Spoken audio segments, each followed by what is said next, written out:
Hey, it's Marilla Manelli and welcome back to my YouTube channel. I'm actually on the side of my building at Rebel Femme Salon in Mission Viejo, California. And today I'm going to be doing a bright, bold money piece with some dimensional highlights. And this particular client is a little bit of a color correction because she has some really faded out direct dye, lots of violet and magenta tones that she had. It was actually really bright, and she's taken this whole year to actually let it wash out. So we have a year of regrowth, so about 6 inches of hair that's completely virgin, and then the rest of it we got a little bit of some warm tones going on. And the issue with direct dyes is sometimes you get a little bit of a surprise color going on when you go and lift it. So for example, if you've ever lifted out violet, sometimes you're left with a green tone. So I'm actually really excited to go ahead and do this application. We haven't done a strand test, which normally I would, but I don't know, we're just gonna go in and kind of Hail Mary this and go in blind and see what happens. I'm actually really excited. Her overall goal is to come out with a bold, bright money piece and maybe some dimensional highlights in the back. Overall beigey tones is what we're going for. So before we move on, make sure you hit that subscribe button and turn on all notifications so you don't miss a tutorial. Now let's go ahead and get started.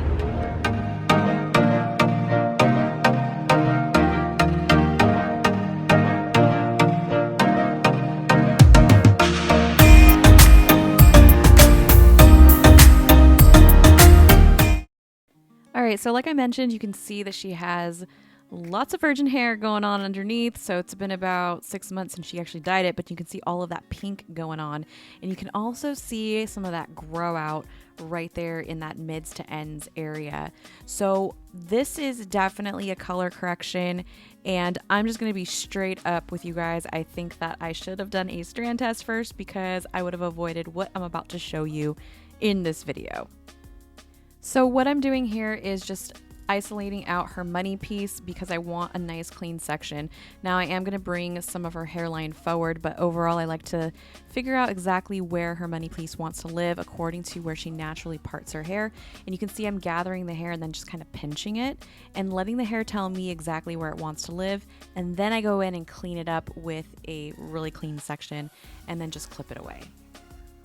For this project, I decided to go in with Beyond Bond Lightener, and this is by Kenra Professional. It basically has dual bond technology, so it's going to help strengthen the inner and outer cuticle as you're lifting, and I just thought this was a great lightener to start with for this type of project. And I mixed this up 1 to 2 with 20 volume developer. I actually went in with something a little different later on, and I'll tell you why. Here's my tray setup with all of my Fremar tools. If you want to check out some of my favorite Fremar products, you can head to the link in the description of this video. Now to get started, I went right into the back nape area, and I actually love foiling a little differently back here.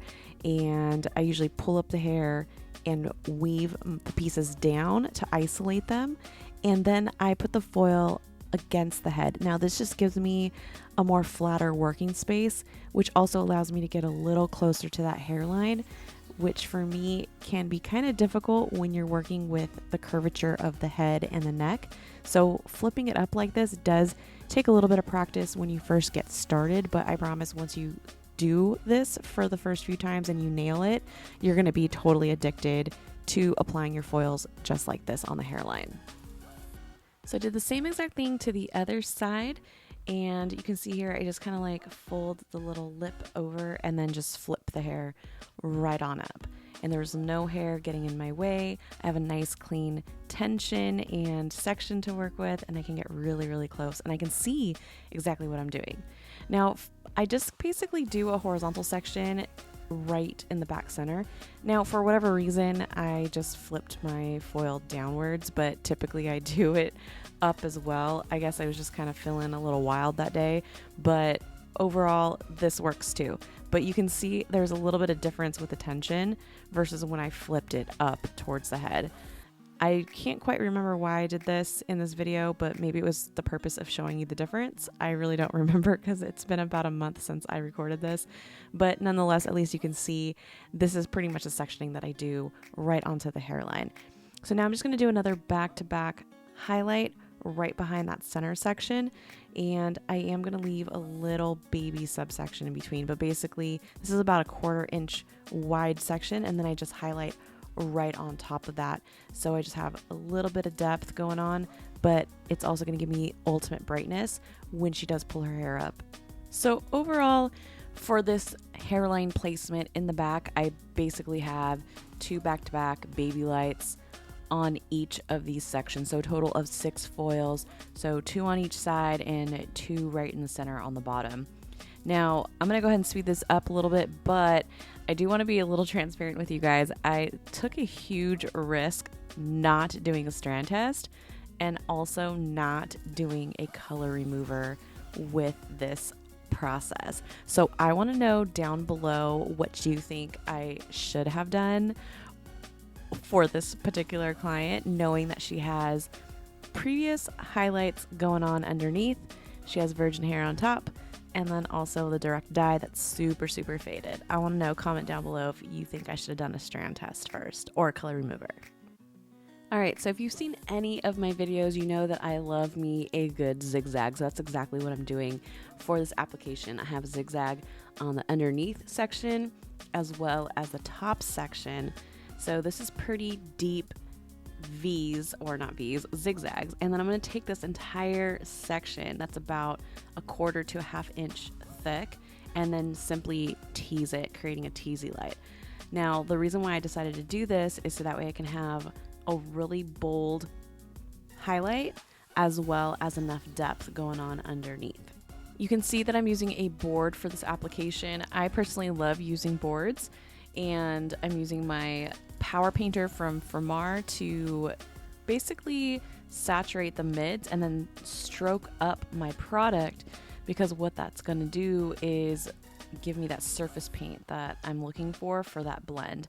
And then I'm simply just saturating the ends really well and then just flat wrapping a foil right on top of that. And then I continue on with my entire back section. Now, I'm gonna show you actually the very first time that I used the big Papa foils from Fermar, and I'm taking that pretty wide section going on there with zigzag on top and on the bottom, but still lots of depth.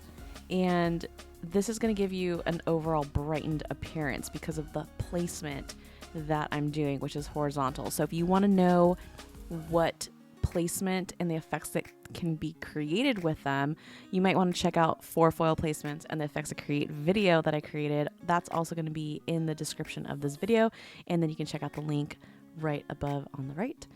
Okay, so now here are the big Papa foils. These were like, this is seriously, you guys, the first time I ever used them. My stylist was like, hey, you gotta use them, just try them, you're gonna love them.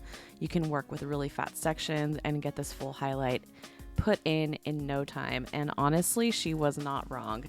And I am absolutely loving how wide of a foil these are. So basically, you can see here, I'm just applying that lightener again, mids to ends, and then stroking that product right on up for that surface paint.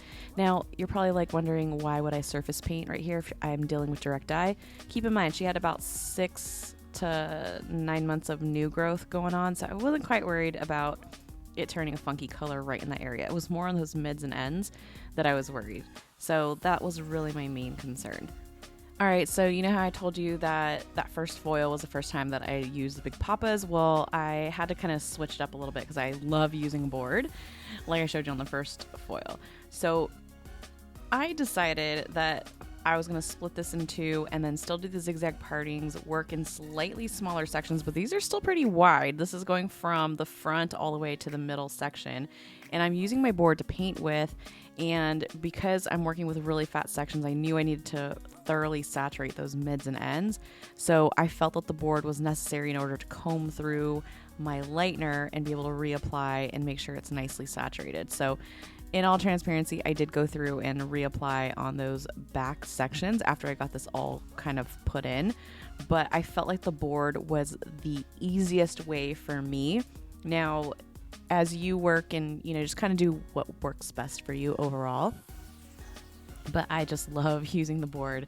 So my stylist, Lisa, just really encouraged me to just still use the tools that I like to use, but use something different, which was the foil. So honestly, I am obsessed with the Big Papas and how wide of a section you can truly use and foil up. It's amazing.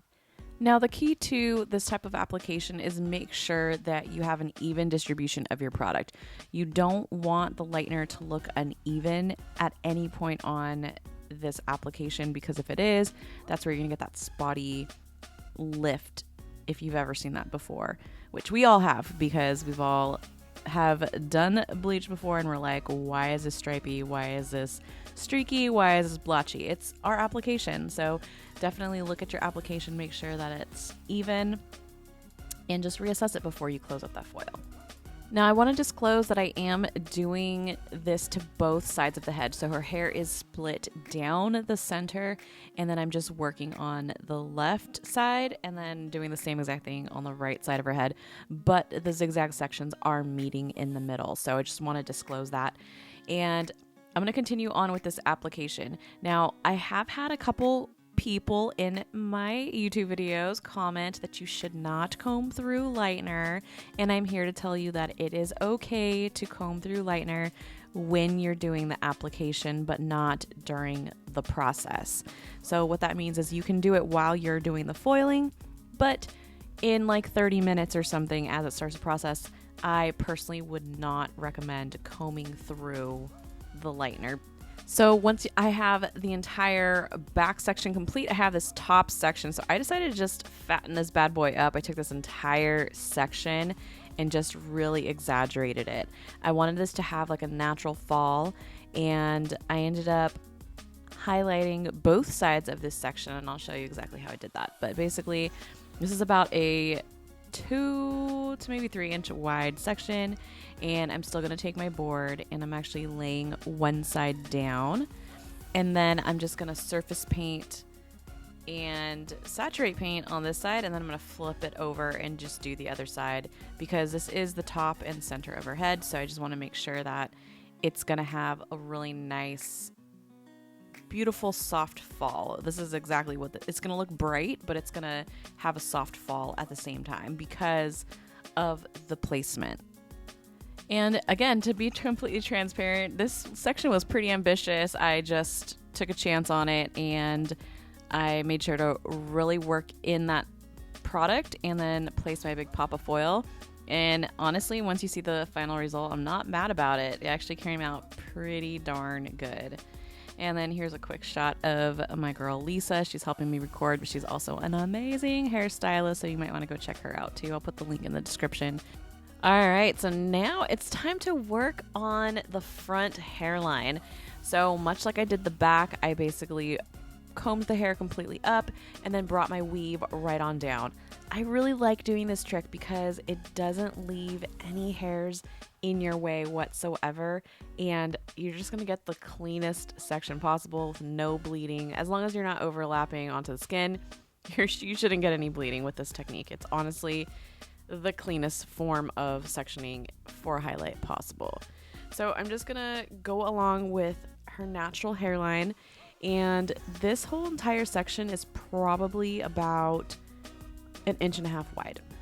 So overall, I have those 2 back-to-back highlights with no hair in between for my subsection, and then my third foil I highlight on top, meaning I have a little bit of hair as a subsection separating the first 2 back-to-backs from this one. So that's where I'm going to get that depth starting to incorporate right through here. This honestly is my go-to highlight technique for the hairline.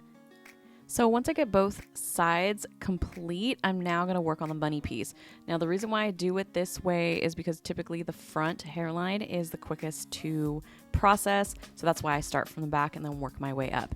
And generally by the time I'm done applying, I start to take out the back foils, especially on the hairline ones in the back. You just want to keep an eye on those. So for this money piece, we wanted to go for something a little on the moderate side, not too bold, but not too subtle. So what I decided to do, and this is also kind of my go-to, is I do 3 back-to-back highlights with no hair as my subsection, and then I start to incorporate a subsection on the 4th foil. and that's for a moderate version of a money piece. Now, if you're wondering why the heck would I continue to weave back to back, like why not take a slice? The reason why I like the weave is because it doesn't create a harsh line of demarcation, and this is going to give you a nice canvas for a color melt and for a fade out. And I don't care what anyone has taught you as far as creating harsh lines and then softening them with the color melt. Honestly, you want a nice even canvas to start with so it can make your job so much easier. So once I have those 3 back-to-backs, here's where I start to incorporate the subsection. So I'm working with a 1/4 inch subsection, and then I highlight right on top of it. Now, if you're new here and you happen to miss all of my money piece videos, so I have a lot of them so far, make sure to go check out the perfect money piece. That's kind of like an introduction to money pieces. And then I have a bunch more other type of money piece videos, but they all differentiate. I even have a video for a money piece for a side part. So I'm going to put the link to those right back to back here and also in the description.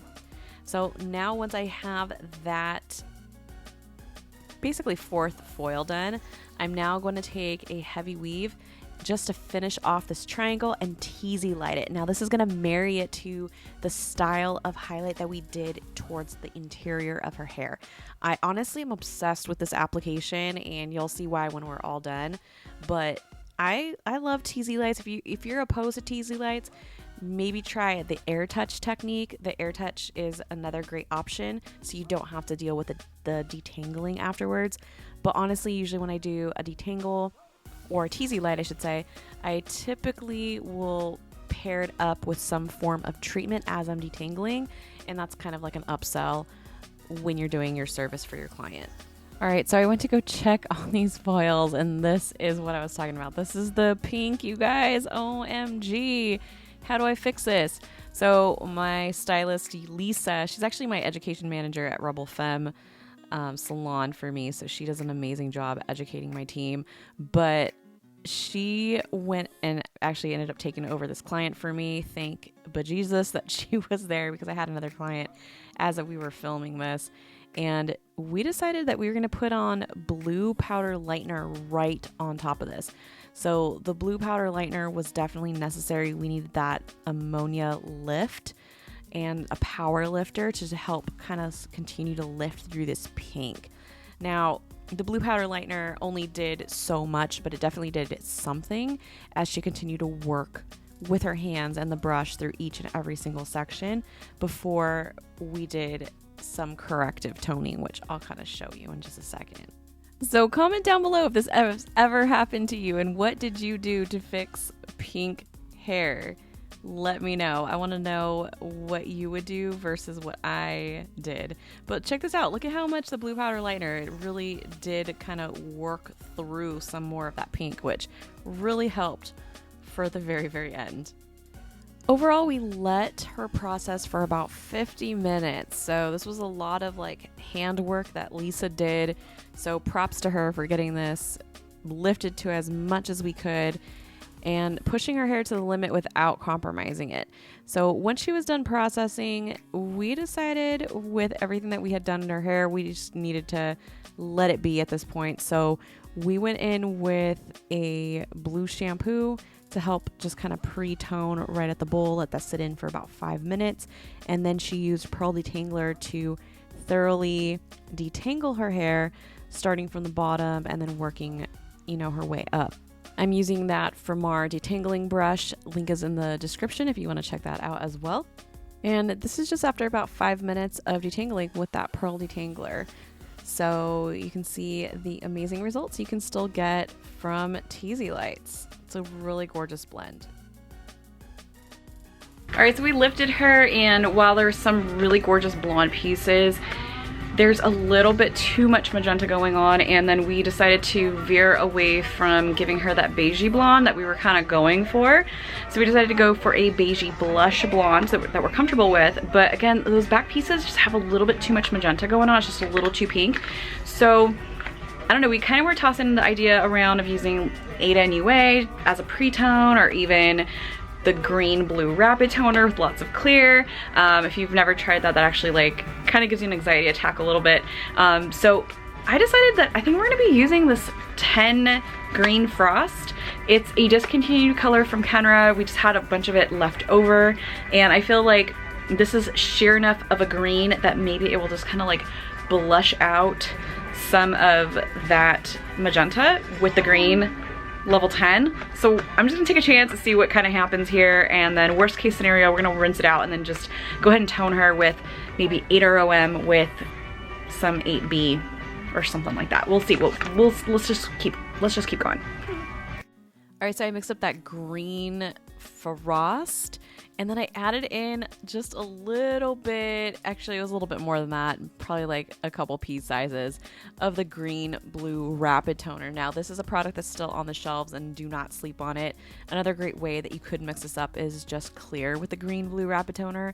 Honestly, there's so many different options here. Comment down below if you have a different idea of what you would use to cancel out some of this magenta, if this is just the canvas that you were working with. So as you can see here, Lisa was just kind of separating out some of those magenta pieces.